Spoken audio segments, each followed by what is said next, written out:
Alright, welcome back to what's still Teal House Farm, because I haven't figured anything else out yet. But today we're turning a turkey into many meals. Turkey is one of my favorite foods to kind of keep in the freezer, which I realize is a luxury. Not everybody has that amount of freezer space. But I always try to pick up a couple turkeys around Thanksgiving time when grocery stores have amazing deals, right? Or right after Thanksgiving when they're trying to offload all their turkeys. I just sit them in the freezer, and a couple times a year we'll have basically a Thanksgiving dinner. Turkey, mashed potatoes, all the trimmings, and then that turkey is going to provide meat for meals and meals to come, because turkeys are huge, and the price per pound, especially if you get it around Thanksgiving time, is usually very low. So let me show you what I got left. We ate this turkey for dinner the other night. So quite a bit of, basically one whole breast side is gone. That's what we had, some turkey with gravy, mashed potatoes, green beans, those kind of things. And now this is what's left. So Sam is gonna have leftovers for dinner tonight. He's on his way home from work finally. So we're gonna just slice off what's left to kind of this side of the breast, leftover mashed potatoes, green beans, some bread, and he'll have that for dinner. And then with what is left, we're gonna go ahead and do some freezer and canning work. Now there's a lot of different ways you could do this, and over the years I have tried different things, so I'm going to just show you what's been my favorite and what takes the least amount of time. So there's three things that we're going to do. The first is we're going to make some large slices of the turkey and freeze all that in a gallon size freezer bag, which you suck all the air out of. If you have food saver bags, this is a great time to use it, because after this week of turkey eating, we may not want turkey for a while. And we're just going to stick it in the freezer. And those bigger slices are perfect for making a turkey dinner in a month or two. Pulling it out of the freezer, making the gravy, all the fixings, and enjoying another nice warm turkey dinner. Then we're going to take, especially the darker meat like the legs, we're just going to kind of shred it into smaller chunks. Oh yeah? Here, come here. And those smaller chunks will split up into freezer bags. We use food saver bags.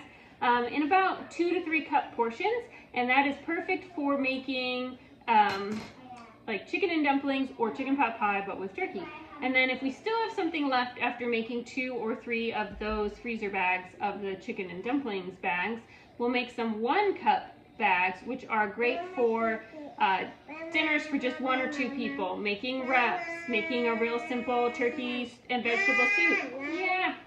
The last thing that we'll do once the turkey is all the way down to the carcass is we'll make turkey stock. And we're going to make it in our big electric roasting oven because it'll make just gallons.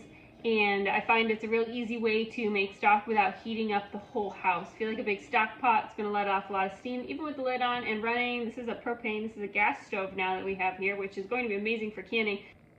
For the turkey meal part, I'm going to use an actual plastic gallon bag.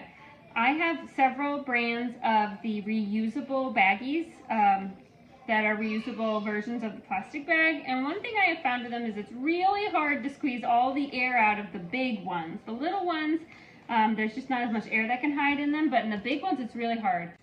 Could there be a brand that's more flexible where it's easier to suck the air out of? Probably. I've tried a couple different brands. There are so many on the market when you look online and in stores. Aldi even has their own brand.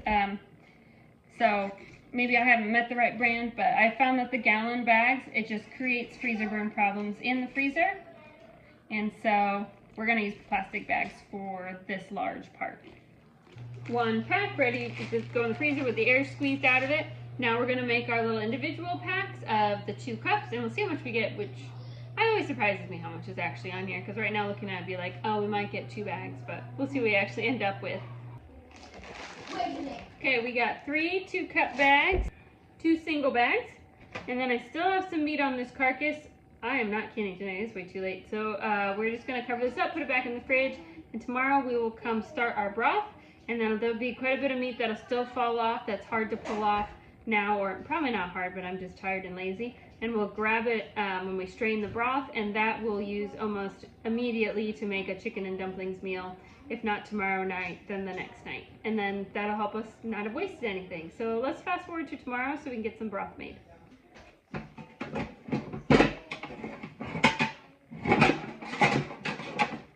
All right, there we go. Turkeys are obviously quite large. This is a snug fit. We might break them down a little bit. You can add vegetables and spices for your broth as well. Yeah.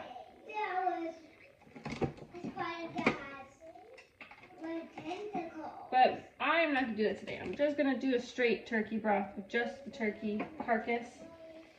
Add a little salt probably. But that's what I'm wanting for my pantry. But you could do some onions, some potatoes in here. I'm concerned about this bone sticking out over the top. But I think we'll be okay because once it cooks for just a little bit, it's going to get pretty soft. And I should be able to break it the rest of the way. Let's fill it up with water.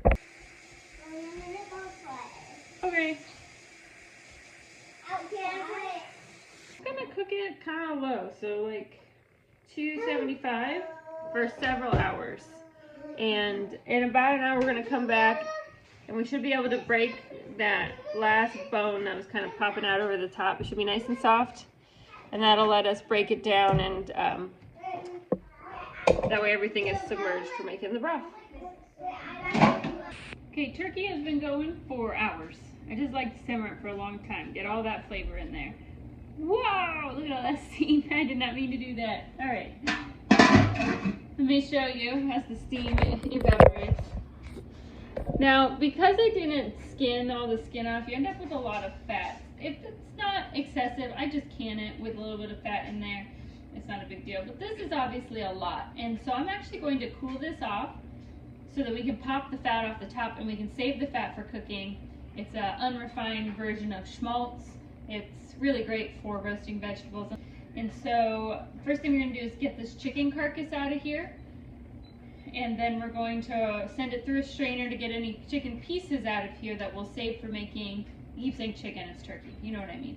We're going to save that for when we make soup or dumplings tonight for dinner. I haven't decided which one.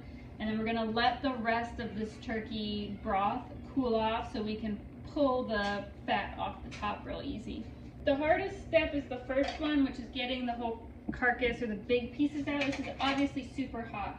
So what I have here on this side is I have a cookie sheet, an oversized one.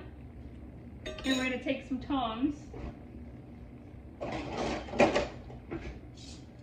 And we're just going to pull out large pieces and just try to slide them over here with as little splashing as possible so we don't burn ourselves.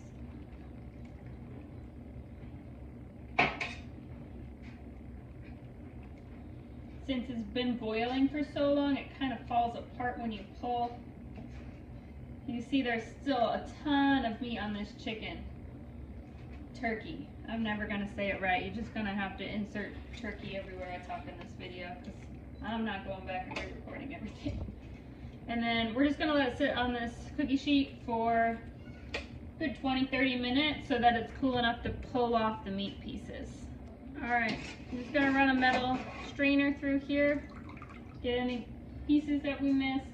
When we put it in jars for canning as well, we will put a strainer, a small strainer over the top of the canning funnel that'll help catch any little pieces that we still have missed, because there's always a little bit of gristle.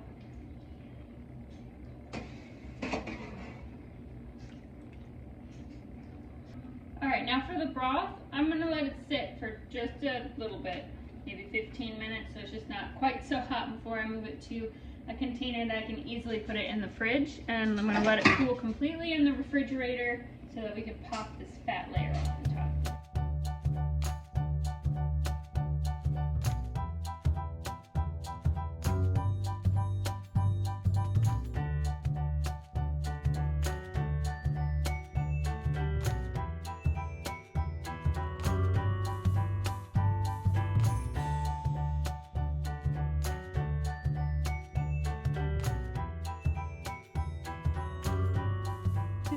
The next morning, you can see we have a nice fat layer on top. I know I said pop it off earlier. I was thinking beef broth, pork broth, ham, the fat is very solid and you can literally pop it off. With turkey or chicken, it's a little bit softer, so you need to more scrape it off. You don't need to worry. Yeah. We aren't worried about perfection here. I just don't want quite this much fat in my final broth product. And so we're going to save this in the fridge for cooking. If you want this to last longer, you need to put it in the freezer because it's not purified at all. There's still liquid in here. But I'm going to use this tomorrow. So I'm already feeding an army. I'm going to do like a stir fry, and this adds some great flavor to the vegetables. So I'm not worried about that. But like I said, if you want it to last more than, you know, a week in the fridge, you'll need to freeze your fat.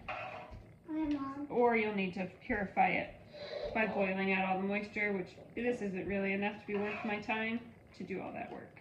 What is that? Fat. It looks like mashed potatoes. It does kind of look like mashed potatoes. Okay, this obviously isn't perfect. There's still a bit of fat in here. I'm okay with that in my jars. We're going to put this back on the electric roaster, bring it back to a boil so we can can it. I'm sure most of you who watch this channel know how to process turkey or chicken broth or stock, and you've also seen me do it a million times, so I'm not going to video that part. I will put the directions, a link to the directions below. Hi.